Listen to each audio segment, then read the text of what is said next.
Hello, Rachel Sanchez, Thwing here. I'm an instructional designer and longtime biology instructor at Portland Community College. This talk is about moving beyond cultural competence into cultural humility as a practice in academics to increase belonging, inclusion, and student success. First, we'll define cultural humility, and then we'll discuss practices that we're all using that support its development in the classroom. Cultural humility is a lifelong process of self-reflection, self-critique, and openness to learning about and from others' diverse perspectives, cultures, and traditions. It involves acknowledging and challenging power imbalances and committing to change that promote equity and inclusion. Cultural competence assumes that one can become an expert in another's culture, whereas cultural humility acknowledges the limits of one's own understanding of other cultures, and it emphasizes the importance of learning from and with others.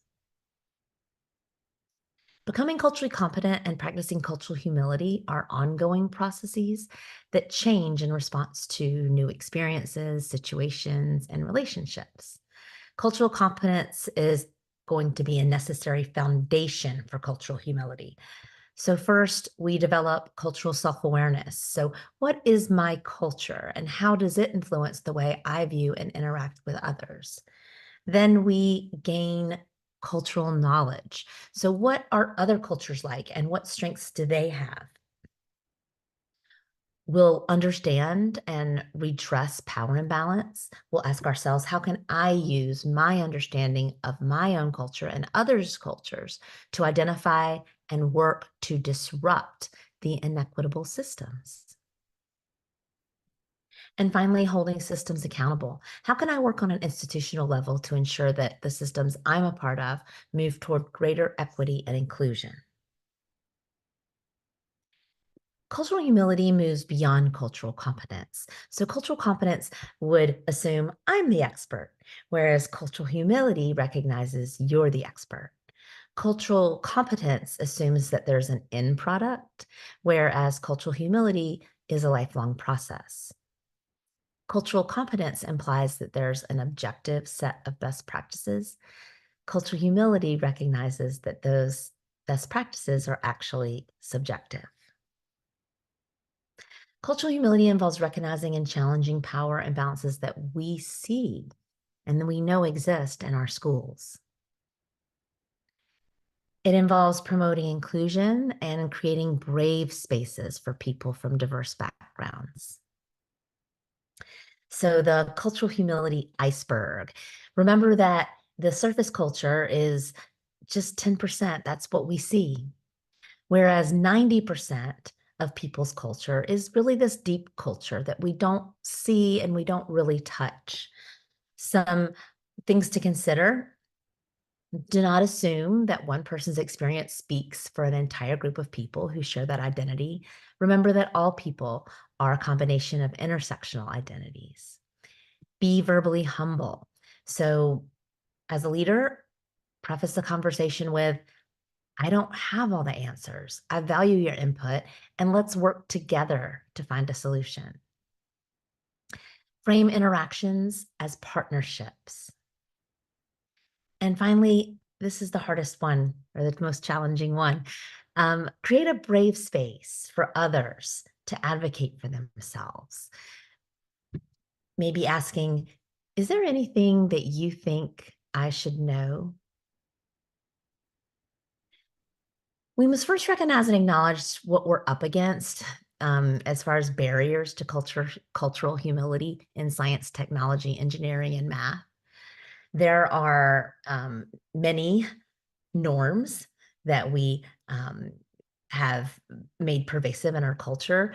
Two of the white supremacy norms that show up in STEM courses are worship of the written word and the myth of objectivity. So we'll address each one at a time, and we'll discuss the antidotes that are that we use and how we use OER. So antidotes to worship of the written word are: accept that there are many ways to achieve a goal, and Embrace diverse images, diverse voices, and diverse perspectives. So one thing with diverse authorship, I published a Teaching Between the Lines table as open access under fair use. This was really important to me because these sources found in this table they support belonging on day one in the classroom, and they helped me create some of the deepest learning assignments as shared by students at the end of the term in their course survey. I am working with a collaborator group to create diverse images other than our textbook. We are curating, remixing, and resharing ancillaries to support students with alternative anatomical images so that they can study and prepare for their assessments with images other than those in the cost prohibitive publisher's textbook.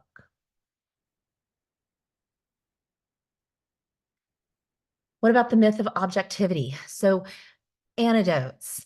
Realize that everybody's worldview affects the way they understand things. Push yourself to sit with discomfort and assume everyone has a valid point of view.